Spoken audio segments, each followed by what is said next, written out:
আসুন সবাইকে। তো আজকে আমরা আছি হচ্ছে জিয়া উদ্যান বা চন্দ্রিমা উদ্যান, এটাকে যে নামই ডাকে, এটাকে সবাই এখন জিয়া উদ্যান নামেই ডাকে। তো এই জায়গাটা সবচেয়ে বেশি মানুষ ঘুরতে আসে, আর এখন সবচেয়ে বেশি রাজনৈতিক প্রোগ্রামও থাকে। আজকে বিএনপির প্রোগ্রাম ছিল, মাত্র হচ্ছে মির্জা ফখরুল সাহেব আর হচ্ছে রিজভী সাহেবকে দেখলাম। চলেন, ভাবছিলাম পার্ক ঘুরতে আসবো, বাট যেহেতু জিয়া রহমান সাহেব এবং প্রয়াত রাষ্ট্রপতি এবং বিএনপির প্রতিষ্ঠাতা জিয়া রহমান সাহেবের কবর এখানে, তো এখানে সবসময় রাজনৈতিক প্রোগ্রাম থাকে এবং ভাবছিলাম যে পার্কে ঘুরো 12টার দিকে, বাট এসে দেখি যে প্রচণ্ড রকম রাজনৈতিক প্রোগ্রাম চলতেছে।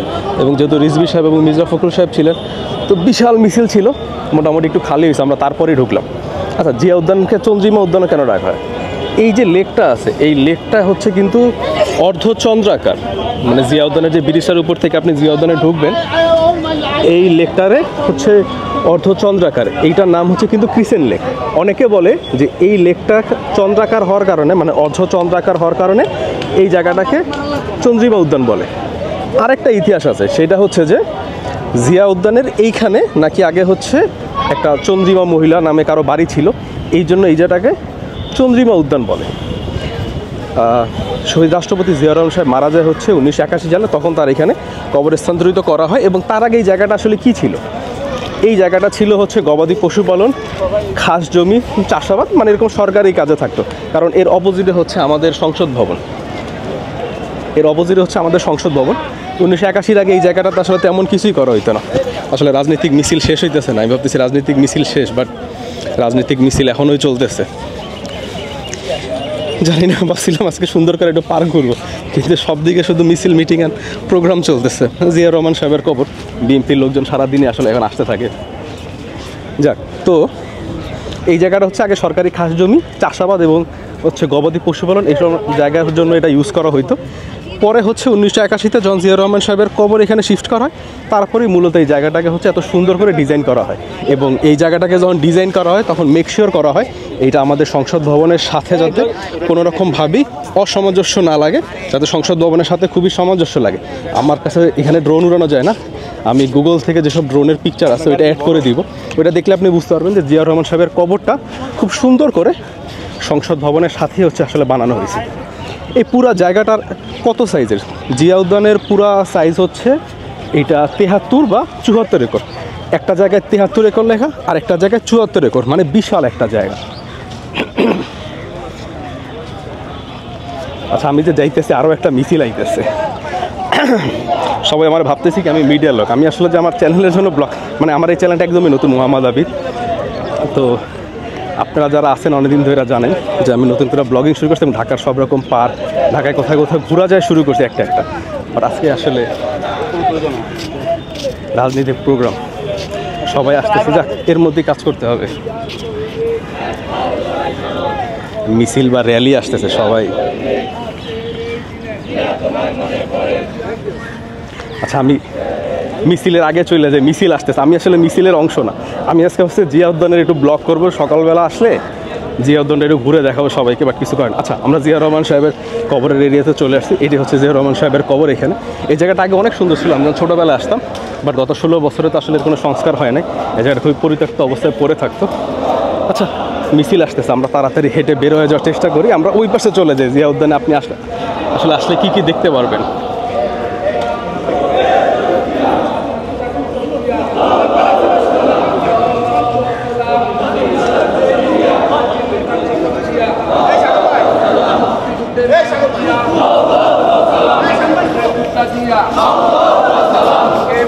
জিয়া নাই, জিয়া সারা বাংলায়, স্বাধীনতার ঘোষক জিয়া, সালাম মুক্তিযুদ্ধের নায়ক জিয়া, স্বাধীনতার ঘোষক জিয়া,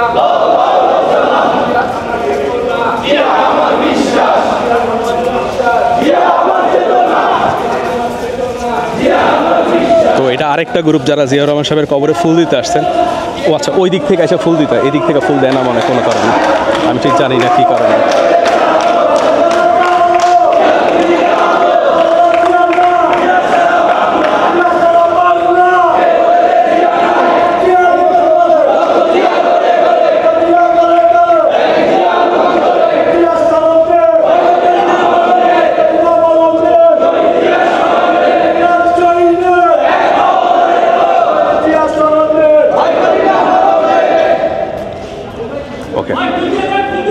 প্রচুর মিছিল মিটিং চলতেছে, কিছু করার নাই, আমাদের দিনকে আজকেও খারাপ করছে। যাই হোক, আচ্ছা চলেন জিয়া উদ্যানে আর একটু আমরা হাঁটি। ওকে, ঠিক জিয়াউর রহমান সাহেবের কবর থেকে যখন বেরোবে আপনার হচ্ছে ঠিক এইভাবে সামনের দিকে যেতে পারবে। গেলে এখানে হচ্ছে মসজিদ আছে এবং এখানে লাইব্রেরিও আছে। সম্ভবত এখানে আরও কিছু একটা বানানোর কথা ছিল, ওইটার কাজ কখনই হয় নাই। সকালবেলা না খুব খালি থাকে, আবার একটু আগে বৃষ্টি হয়েছিল, যখন খালি একদম। বিকালবেলা বুঝছি আপনাদেরকে একদিন বিকালবেলায় আমি জিয়া উদ্যান দেখাইতে আসবো, আরেকদিন বিকালবেলা আসবো, ঠিক আছে? আজকে শুধু রাজনৈতিক প্রোগ্রাম আর রাজনৈতিক প্রোগ্রাম, সব বিএনপির লোকজন আসতেছে, কিচ্ছু করার নেই। চলেন আমরা মসজিদ কমপ্লেক্সের দিকে যাই। ও আচ্ছা, ওই বামে আরেকটা কমপ্লেক্স আছে, ওইখানে হচ্ছে বিকালবেলা সব বাচ্চাদেরকে হচ্ছে যে স্কেটিং শেখানো হয়। ওইখানে যিনি শিখায় ওই ভাইয়ের নাম হচ্ছে আজাদ। উনি হচ্ছে একসময় বাংলাদেশের ন্যাশনাল স্কেটিং টিমকে রিপ্রেজেন্ট করতেন একসময় ভাইয়া। জিয়া উদ্যানের বেশ কিছু সংস্কার, লাইটিংয়ের কাজ চলতেছে এখন। 16 বছর আসলে কোনো কাজই হয়নি, লাইটিংয়ের কাজ চলতেছে। হ্যাঁ, জিয়া উদ্যানে এখন সন্ধ্যাবেলা লাইটিং দেখা যায়। আগে যেটা হইতো, সন্ধ্যা হওয়া মানে পুরো জিয়া উদ্যানটা একদম অন্ধকার ছিল।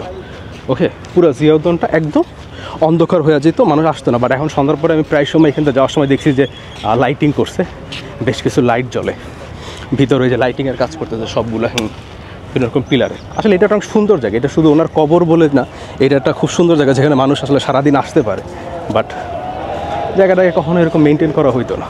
আচ্ছা, নিচের এটা হচ্ছে লাইব্রেরি বা ছোট্ট একটা কনভেনশন, বাট যেটা কখনো আসলে চালু হয় না, এটা আমি সবসময় বন্ধই দেখছি, আমি কখনো এখানে যাইনি। তো মসজিদ হচ্ছে দোতলায়, আমরা সিঁড়ি থেকে হেঁটে যাব। সকালবেলা তো এখন হচ্ছে ঠিক 12টা অ্যাকচুয়ালি। আপনি মেঘলা দিন, সকালে আসলে শুধু দেখবেন যে জগিং করতেছে, হাঁটতেছে, ইয়োগা করতেছে।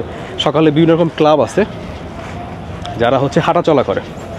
আপনি যদি ভোরবেলা আসেন জিয়া উদ্যান কখনো, তাহলে দেখবেন যে বিভিন্ন রকম হাঁটার ক্লাবের আঙ্কেল আন্টিরা আসে, ওনারা চেয়ার টেবিল নিয়ে আসে, ওনারা বসে আবার সারাদিন পরে চলে যায়। এখন যেমন 12টা, এখন আপনি কাউরেই হাঁটতে দেখবেন না। সো আমরা এখন হচ্ছে দোতলায় চলে আসছি। এই হচ্ছে মসজিদ। আমি এখানে নামাজ পড়ছি বিকালবেলা যখন আসছি। খুব সুন্দর ছোট্ট একটা মসজিদ, মোটামুটি 80-100 জন বা তারও বেশি হইতে পারে, এদিকেও চলে আসে মানুষ নামাজ পড়ে। মসজিদের গেটে এটা খুব সুন্দর জিনিস লাগে, জুতা চোর হইতে সাবধান। জুতা চোর, মাঝখানে ফেসবুকে কিছু ভিডিও দেখছিলাম যে নামাজ পড়তে সেজদায় গেছে, মোবাইলটা নিয়ে টান দিয়া দৌড় জুম্মার নামাজে। মসজিদে গেলে এখন হচ্ছে মোবাইল রাখতে পর্যন্ত ভয় করে। আচ্ছা, মানুষ খুবই কম। এখান থেকে জিয়া উদ্যানটা দেখেন উপর থেকে, এটা ঠিক একদম সংসদ ভবনের সাথে একদম সোজা করে বানানো হয়েছে। এইটার যিনি স্থপতি ছিলেন, যিনি ডিজাইনার, আমি নামটা ভুলে গেছি, আমি দেখছিলাম ঠিক, বাট খুব সুন্দর ডিজাইন করছেন উনি। আমাদের সংসদ ভবন তো ডিজাইন করছে একজন ব্রিটিশ, পাকিস্তান পিরিয়ডের সময়, অনেক আগে এটা করা। তারপরে তো এটাকে আমরা জাতীয় সংসদ ভবনে কনভার্ট করি। ঠিক এই সোজা জিয়াউর রহমান সাহেবের কবর, ওইখানে হচ্ছে ওনার কবর এরিয়া। ওই সোজা হচ্ছে ব্রিজ, ক্রিসেন্ট লেক, আর এই হচ্ছে সোজা মসজিদ কমপ্লেক্স। আপনি হাঁটতে হাঁটতে এখানে আসতে পারেন। তো আজকে আর ভিডিও হচ্ছে এর থেকে বেশি লম্বা করব না। আমি একদিন বিকালবেলায় আসবো, রিয়েলি বিকালবেলা এসে একদিন জিয়া উদ্যানের হচ্ছে যে স্কেটিং পার্কের ক্লাব আর ওই পাশ দোনো পাশের ভিডিও করব। আজকে শুধু রাজনীতি প্রোগ্রাম, আরও মিছিল ঢুকতেছে। তো আজকে ভিডিও এখান থেকে শেষ করতেছি। দেখো আপনাদের সাথে নেক্সট কোনো ভিডিওতে। আল্লাহ হাফেজ।